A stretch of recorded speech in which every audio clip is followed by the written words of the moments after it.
السلام عليكم ورحمة الله وبركاته. ازيكم حبيباتي؟ عاملين ايه؟ يا رب دايما تكونوا بخير. اللهم صل وسلم وبارك عليك يا حبيبي يا رسول الله.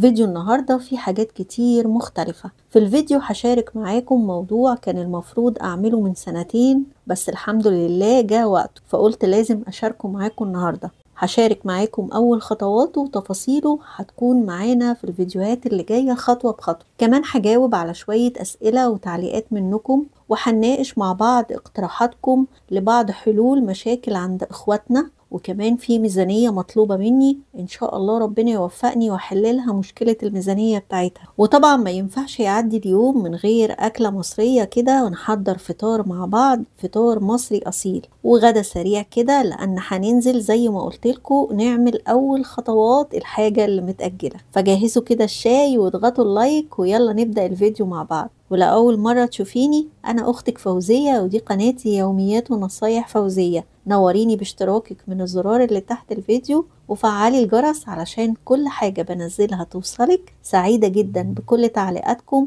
وشكرا ليكم، جزاكم الله كل الخير. في الأول وزي ما قلت لكم، اليوم ده كان يوم الجمعة. حضرت كده فطار لذيذ مصري بقى بكل تكاته، من التجهيزات اللي عاملينها علشان الشهر. رغم الفطار وانه يبان انه هو مكلف، بس الحقيقة ما كلفنيش في اليوم ده ولا مليم، يعني حاجات بسيطة كده. عملت بقى فطار مصري اصيل، وكله من التجهيزات بتاعة الشهر، يعني من غير كلفة. قليت الفلافل الجميلة وعملت شاي بلبن، وقطعت خيار وطماطم، وكان عندي فول كمان من اللي احنا عاملينه برضو مع بعض، ومربى، كله من التجهيزات. وبما اني ما دفعتش حاجة يعني قد كده، قلت ادلعهم وطلعت جبنة تركي، يعني اهو صارفة ومكلفة علشان ما حدش يقول انتي ما صرفتيش. وكان الحمد لله فطار لذيذ. يا رب كده يجمعنا دايما كلنا في الخير، ويفرحكم بكل حبايبكم، اللهم امين، وما تتحرموش منهم ابدا.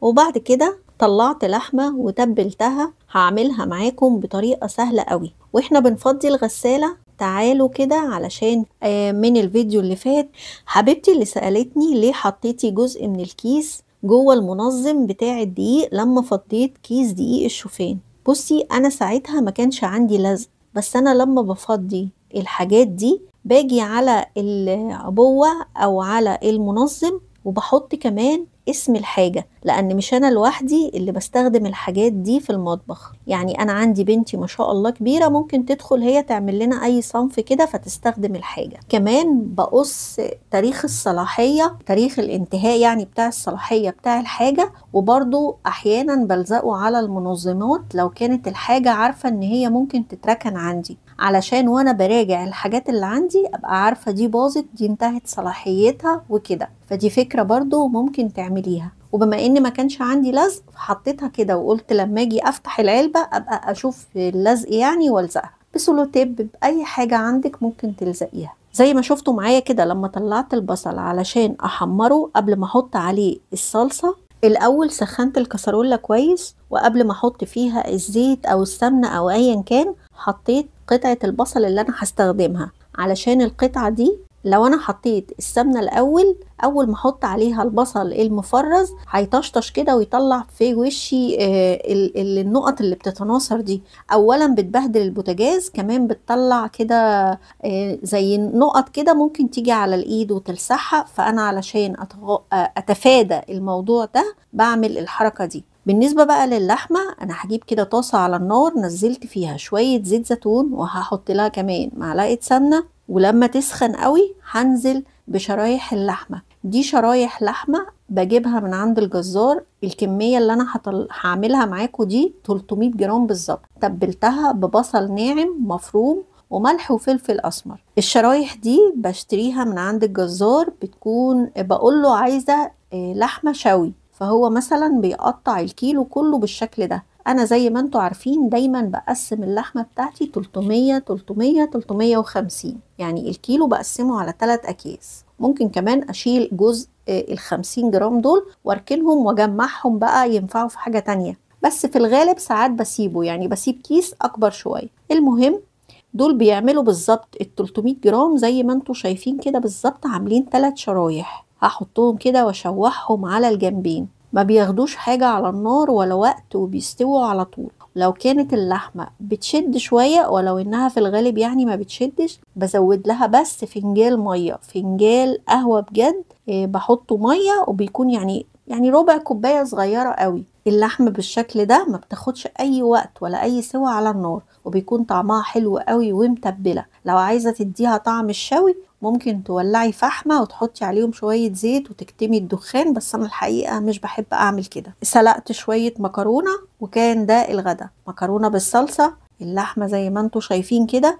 كمان ممكن تسويها أكتر من كده لو عايزة تديها لون أكتر من كده، بس الحقيقة يعني أنا عشان ما تنشفش هي بتبقى كده حلوة قوي. وكمان شوية الصلصة كده، واللي عايز بياخد ويعني بتاخدي بغرف كده الطبق وبحط عليه صلصة زي اللي عند الراجل زي ما انتم متعودين معايا، وبحط عليها شريحة اللحمة، وبيبقى الغدا لذيذ وسهل وسريع. ألف هنا وشفا للي كل. اللهم اطعم كل جعان على وجه الأرض، اللهم آمين. بعد ما خلصنا الغدا خدنا بعض ونزلنا شارع فرنسا. في الحقيقة دي مش أول مرة أنزل فيها الشارع، لأني نزلت كذا مرة. نزلت شارع فرنسا قبل كده، ونزلت كمان العطارين، ونزلت الساعة كرموز. كنت بدور على قماش علشان أنجد الأنتريه. مش أنجده بمعنى أنجده، أنا بس هغير الكسوة بتاعته. الأنتريه ده عندي بقاله يعني ده من يوم ما اتجوزت، بقاله حاجة و20 سنة، فترة طويلة. هو يبان حلو بس هو في أماكن منه القماش بتاعها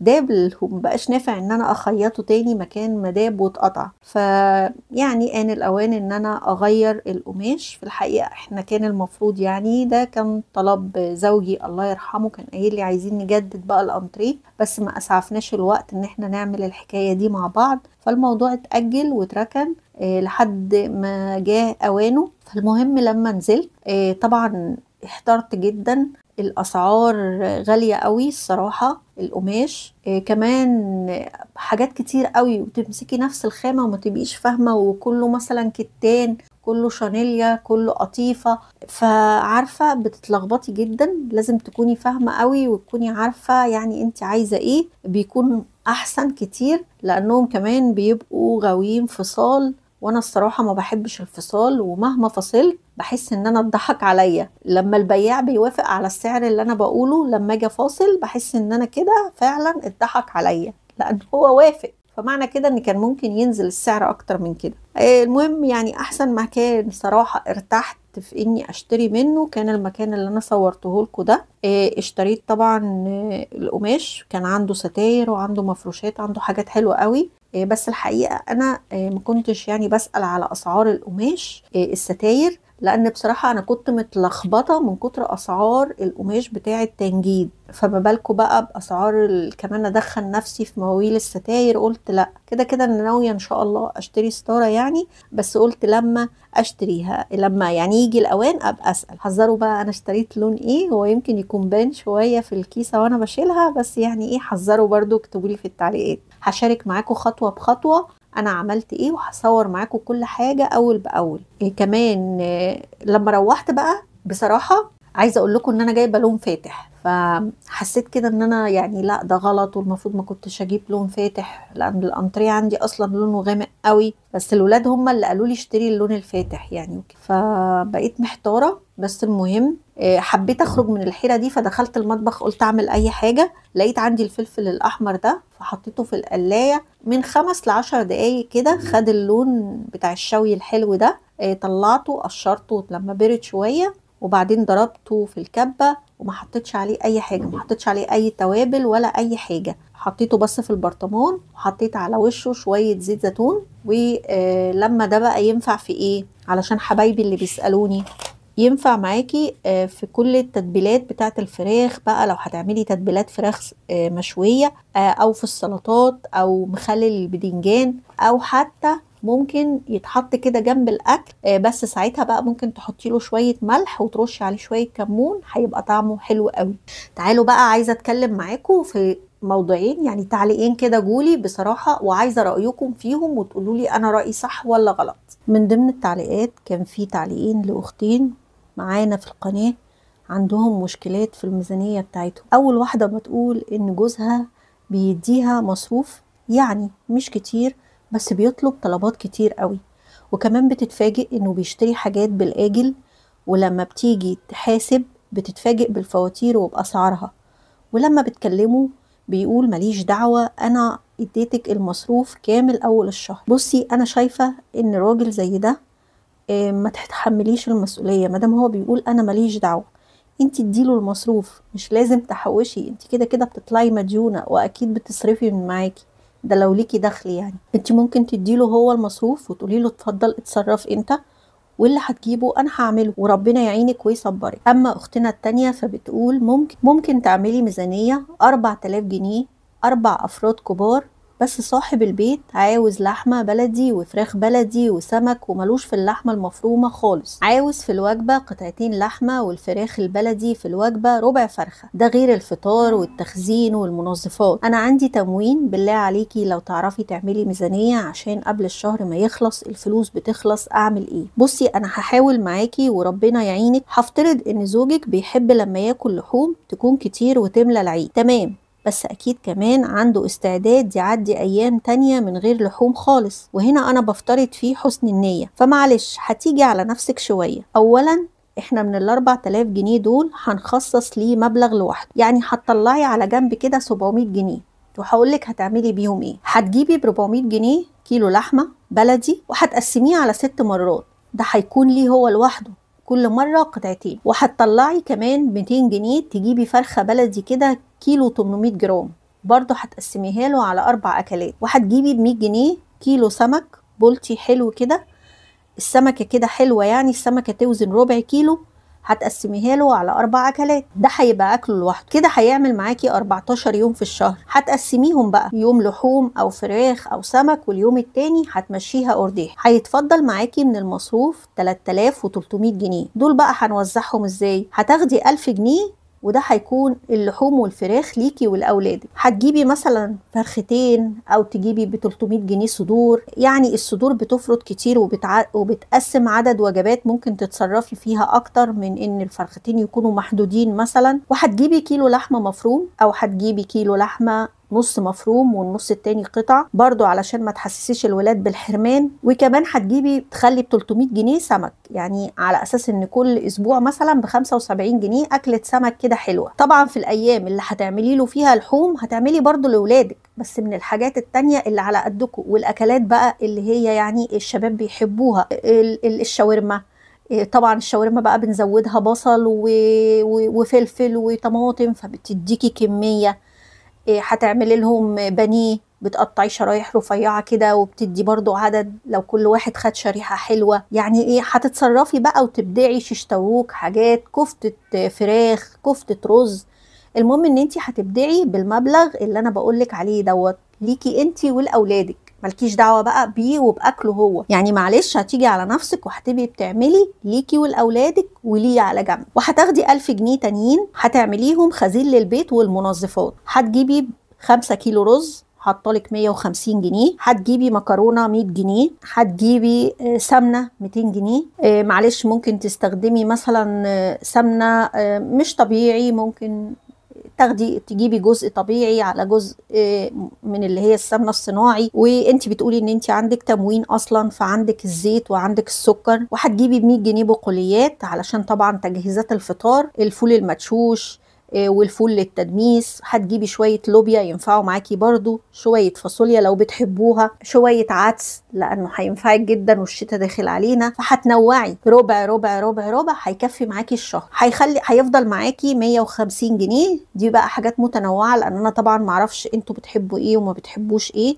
ومعاكي 300 جنيه منظفات، يعني معاكي 450 جنيه انت بقى منظفات وحاجات متنوعة انت حرة التصرف فيها، لأن برضو أنا معرفش انتوا بتحبوا ايه ببيتكم. هيفضل من ال 3300 في 1300 جنيه، هتقسميهم 600 جنيه، ودول يعني يعملوا 150 جنيه اسبوعيا، دول للسوبر ماركت. وما تنسيش ان احنا جبنا هنا في خزين البيت فول وفلافل وحاجات يعني ايه. تتصرفي بقى كمان تنزلي السوق تشوفي ارخص نوع فاكهة تجيبيه تعملي مربى، هتنفع معاكي جدا في الفطار برضو وفي العشاء. ممكن برضو تجيبي لك في خزين البيت 2-3 كيلو دقيق، انا ما كتبتهمش بس انت يعني ايه حطيهم في الحاجات المتنوعه. لو ما بتحبوش الرز كتير ممكن تقللي في كميه الرز، ممكن تقللي في كميه المكرونه. وعندك 700 جنيه دول برضو يعني 175 جنيه كل اسبوع، دول بقى اللي هتنزلي تشتري بيهم الخضار والفاكهه. هتمشي في الحدود دي ومش هتطلعي اي مبلغ غير بتاع الاسبوع، كل اسبوع تطلعي مبلغه.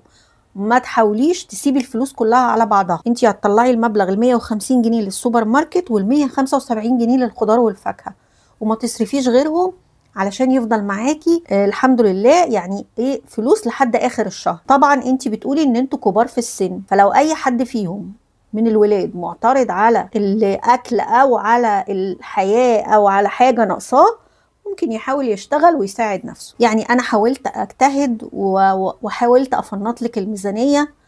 عندك بقى الاصناف بقيه الشهر هتقضيها طبعا ايه، مش كل الايام هتمشي معاكي لحوم، فعندك ممكن تجيبي مثلا هتعملي مسقعه، هتعملي محشي. انا بعمل المحشي من غير لحوم، بعمله بس هو مجرد محشي. عندك ممكن تطبخي الخضار يكفيكي مثلا يومين، فتاكلي يوم باللحوم واليوم التاني تاكليه من غير لحوم. وممكن تطبخي اصلا صنف خضار من غير لحوم خالص عادي، بتمشي الدنيا وبتبقى كويسه. ممكن تعملي شكشوكه اللي هي بيض بالفريك والطماطم والصلصه كده بتبقى حلوه. عندك اصناف كتير بقى ممكن انتي تنوعي فيها وتعملي بقى ايه. العدس الشتا جاي علينا، تعملي لهم دكر عدس فعادي جدا. وربنا يعينك ويقويكي وان شاء الله ربنا يهدي زوجك كده ان شاء الله. ممكن تكلميه برضو ان هو يزود المبلغ شوية، ما فيهاش حاجة، بس بالراحة وبالتفاهم كده ان شاء الله ربنا يهديه ويسمع الكلام ويزود لك المبلغ. برضو لو انتوا عندكم اي اقتراحات او شايفين ان في اي تعديلات على الميزانية قولوا لي واكتبوا لي في التعليقات ايه رأيكم، هستنى اسمع تعليقات. لو اول مرة تشوفي القناة انا اختك فوزية ودي قناتي يوميات ونصايح فوزية. يشرفني جدا اشتراكك وانضمامك لينا وتبقي اخت من عيلتنا الجميلة. أشوفكم على خير في فيديو جديد، ما تنسوش اللايك. أستودعكم الله الذي لا تضيع ودائعه، والسلام عليكم ورحمة الله وبركاته.